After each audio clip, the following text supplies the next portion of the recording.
Assalamualaikum warahmatullahi wabarakatuh. Alhamdulillah rabbil alamin. Assalatu wassalamu ala asrofil anbiya'i wal mursalin wa ala alihi wa ashabihi ajma'in, amma ba'du.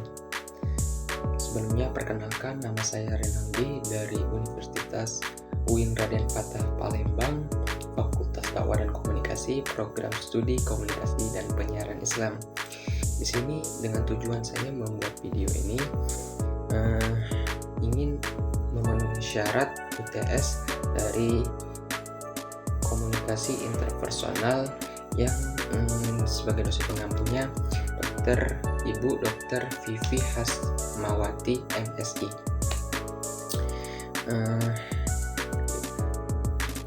Baiklah teman-teman, saya ingin menjelaskan sebelum masuk ke pembahasan video dari podcast Samuel Chris dan Dr. Tirta tentang bahayanya Indomie. Sebelumnya saya akan menjelaskan komunikasi interpersonal. Apa sih komunikasi interpersonal? Komunikasi interpersonal adalah proses pertukaran informasi, ide, pendapat, dan perasaan antara dua orang atau lebih yang biasanya berlangsung secara informal dan tatap muka. Nah, dalam komunikasi ini, setiap partisipasi berinteraksi menggunakan unsur verbal dan non-verbal, memungkinkan saling mempengaruhi dan umpan balik.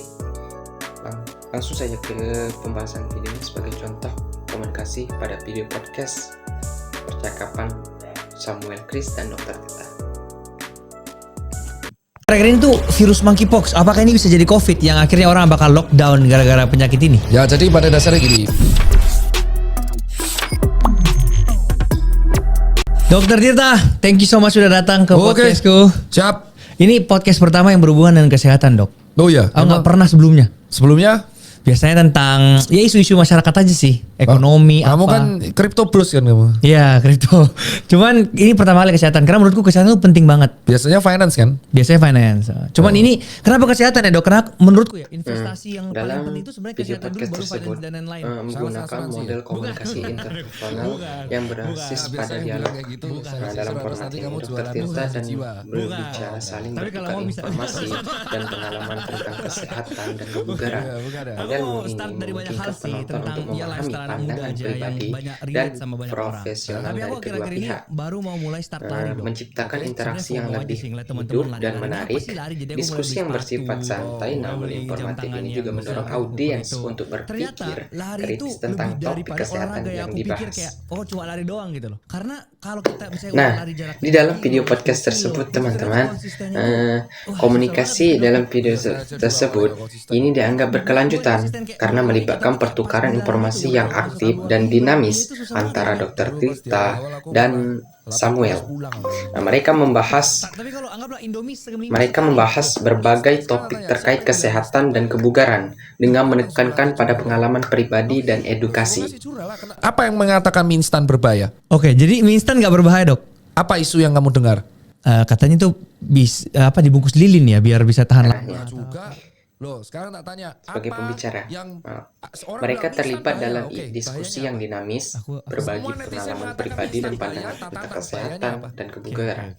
Alasan mengapa komunikasi ini bersifat interpersonal adalah pertukaran ide. Keduanya saling memberikan informasi dan perspektif, menciptakan dialog yang informatif. Keterlibatan emosional.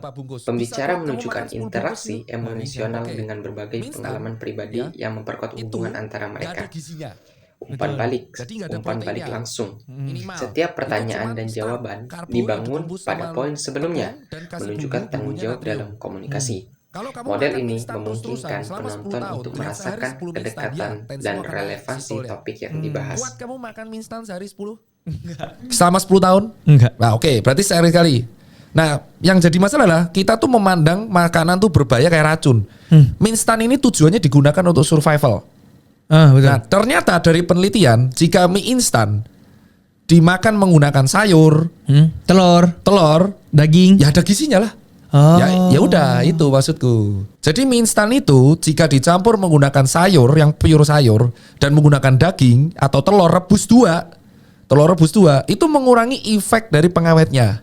Oke. Yang jadi masalah, aku bisa jawab. Apa yang jadi masalah, Dok, mie instan? Tak jawab. dia bukan berbahaya tapi nggak ada gizinya. Kalau mie instan tok. Aku boleh nggak, Dok? Katanya dicerna di usus tuh 2 hari baru keluar mie instan. Usus nggak setolol itu.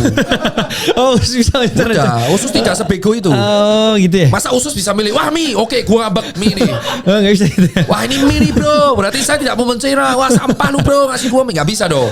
Apa bedanya mie instan dengan mie telur yang di Mang-Mang 15.000? Sama-sama mie. Emang usus bisa milih, wah ini mie instan merek Indomie, ini mie telur cap 3 saudara.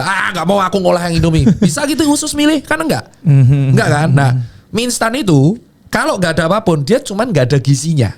I see. Jadi cuman membuat kenyang. Tapi tidak ada gizinya selain sebagai sumber energi. Bersih di situ ya. Oke. Nah, sekarang gue tanya, jadi teman-teman, Dokter Tita menjelaskan Indomie itu tidak berbahaya sama sekali, tapi tidak ada gizinya. Apabila dikonsumsi secara berlebihan, dengan 10 kali dalam 1 hari, nah itu baru berbahaya. Jika dikonsumsi dalam 5 kali, 3 kali, ya itu tidak berbahaya teman-teman. Yang berbahaya itu apabila kita mengkonsumsi mie instan dengan mie, tapi kita dalam bekerja kantoran atau sebagai mahasiswa, nah itu kurang efektif ya. 12 jam sehari ngangkat semen 12 jam itu capek, butuh energi. Makan nasi tambah mie instan, boleh, energinya banyak, kebakar. Walaupun akhirnya kulit bangunan tersebut kena bad habit karena recovery ototnya tidak maksimal. Orang dia kerja terus kan, tapi cari uang. Nah sekarang Anda makan mie sama nasi, kerjanya cuma ngantor. Salah nggak kalau obes? Salah lah. Nah kalau dia makan mie instan tambah sawi sama telur rebus 2, ya nggak apa-apa, ada gizinya. itu sama aja kan nasi telur kan. Nah makanya yang penting adalah kalau kamu makan mie instan toh harus ada pelengkapnya. Pokoknya intinya olahraga ini penting banget ya. Oh ya penting, seperti itu. Kalau tidur, sekarang kan ada yang kayak anak muda zaman sekarang, kita harus kerja nih, workaholic sampai 3 jam doang sehari tidur, yang penting duit banyak. Jadi di saat tidur itu terjadi proses recovery atau regenerasi semua sel tubuh. Tubuh kita tidak diem, otak kita hanya menurunkan tingkat aktifnya.